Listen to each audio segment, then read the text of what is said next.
think it's such a great opportunity to be a travel filmmaker. It's been amazing and it's brought me to countless places around the world.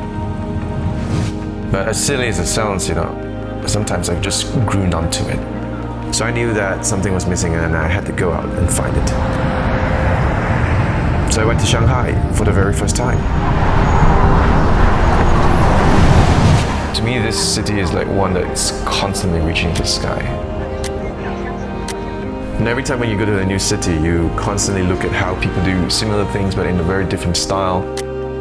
And it just makes me rediscover who I am as a person. Every picture became more than just a memory. As I zoomed closer, the architecture here just represents who these people are and what they've been through.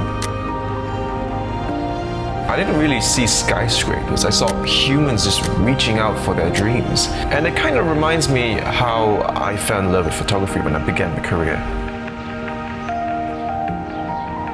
As a filmmaker, photography is like the genesis, it starts right there.